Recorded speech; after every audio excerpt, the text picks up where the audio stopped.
بسم اللہ الرحمن الرحیم۔ ہم پڑھ رہے ہیں تیسرے باب کو۔ تیسرا باب ہے اسماء عاملہ کے بیان میں۔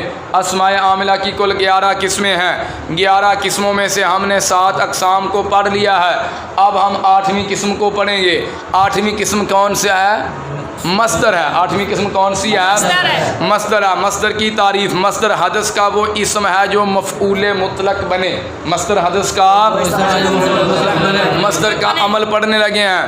مصدر اپنے فعل والا عمل کرتا ہے۔ مصدر اگر فعل لازم کا مصدر ہو تو فعل لازم والا عمل، اگر فعل متعدی کا مصدر ہو تو فعل متعدی والا عمل کرتا ہے۔ فعل لازم کیا عمل کرتا ہے؟ اور فاعل کو رفع دیتا ہے نا، اور 6 اسماء کو۔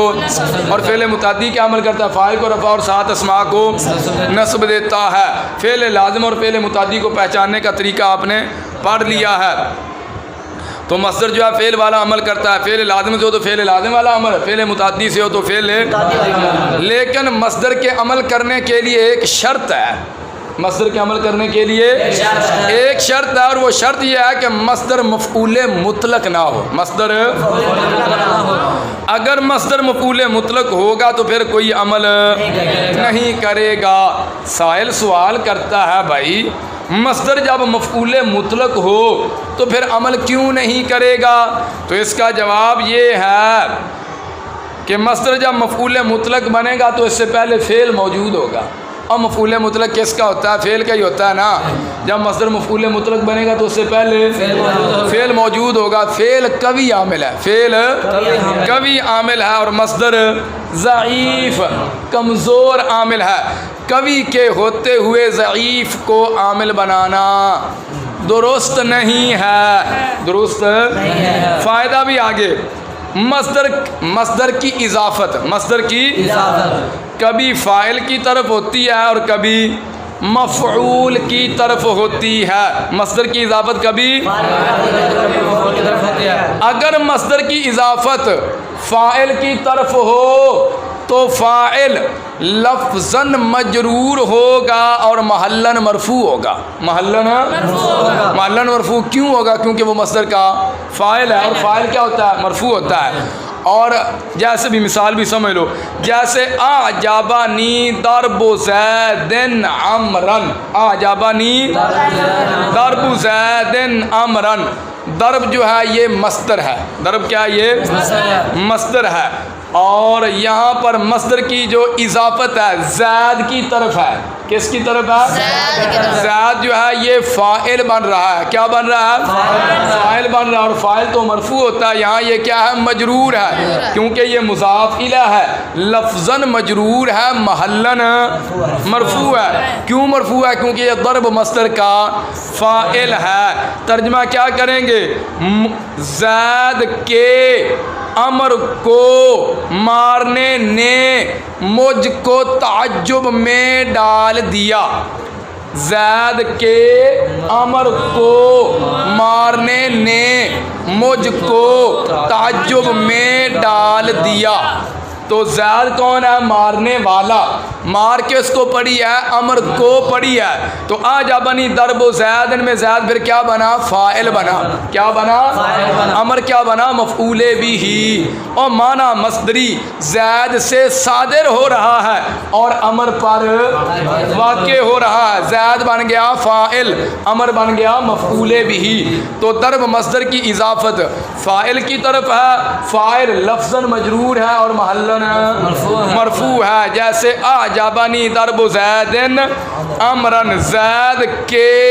اور میں نے آپ کو بتایا تھا جب مضاف اور مضاف الیہ کا ترجمہ کرتے ہیں، ترجمہ میں کا، کے، کی، یا، را، رے، ری میں سے کوئی ایک لفظ ضرور آتا ہے۔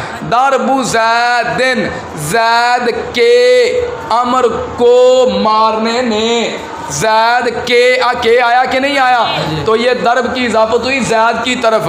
یہ معنوی پہچان بھی ہے نا، جب ترجمہ کریں گے ترجمہ میں ایسا ہوتا ہے۔ اور جب مفعول بھی کا ترجمہ کرتے ہیں، مفعول بھی کے ترجمہ میں کیا آتا ہے؟ کو کا لفظ آتا ہے۔ دیکھو امر کو ترکیب میں بنایا ہم نے مفعول بھی، اور اعجبنی نون وقایا کا یا متکلم کی یہ کیا ہے؟ مفعول بہی. مفعول بہی کے ترجمہ میں کیا آتا ہے؟ کو کا لفظ آتا ہے. اب توجہ کرنا ترجمے پہ. زید کے امر کو، آگے نا کو، زید کے امر کو مارنے نے، مارنے مجھ کو تعجب میں ڈال دیا، مجھ کو انج مارے. او ہو میں نے بڑا تعجب ہوا بھی یہیں ماریندا ہے، اس تک کمال کر دی. توبہ توبہ. اچھا جی، اور اگر مصدر مفعول کی طرف مضاف ہو، اور اگر تو مفعول لفظاً مجرور ہوگا اور محلاً منصوب ہوگا. اور مفاعیل کیا ہوتے ہیں؟ مرفوع ہوتے ہیں، منصوب ہوتے ہیں، مجرور منصوب ہوتے ہیں. کیا ہوتے ہیں؟ تو جب مصدر کی اضافت ہو جائے مفعول کی طرف، کس کی طرف؟ تو وہ مفعول جو ہے لفظاً مجرور ہوگا، محلاً منصوب. کیوں ہوگا؟ کیونکہ وہ مصدر کا مفعول بھی ہے، مصدر کا. دیکھیے جیسے اعجبنی ضرب اللصی، صاد کے ساتھ ہے، سین نال نہیں. لسی پیمن والی نہیں جے، پیندے ہو لسی؟ ہاں جی. ضرب اللص الجلاد. اب یہاں پر جو ضرب ہے یہ صیغہ مصدر ہے، اور اللصی یہ مفعول بھی ہے. ضرب مصدر کی اضافت مفعول کی طرف ہے، مفعول لفظاً مجرور ہے، محلاً منصوب ہے. کیوں منصوب ہے؟ کیونکہ یہ ضرب مصدر کا مفعول بھی ہے. ترجمہ سنو اب. جلاد کے چور کو، لسی کا معنی کی ہے چور، آ رہا کو دا لفظ کہ نہیں؟ جلاد کے چور کو مارنے نے مجھ کو تعجب میں ڈال دیا، مجھ کو جلاد نے چور نو انج کٹیا، بڑا تعجب ہوا بھی یہیں سزا دیندے نے جلاد. اللہ معاف فرمائے. توبہ توبہ توبہ. انہاں دے سینے میں تو دل ہی کوئی نہیں، نہیں مارنا چاہیے جی جلاد کٹیا. اور سمجھ آئی کہ نہیں؟ تو یہاں پر ضرب اعجبنی ضرب اللص الجلاد میں جو ضرب مصدر ہے اس کی اضافت مفعول کی طرف ہے، مفعول لفظاً مجرور ہے اور محلاً منصوب ہے. یہ سبق آپ کا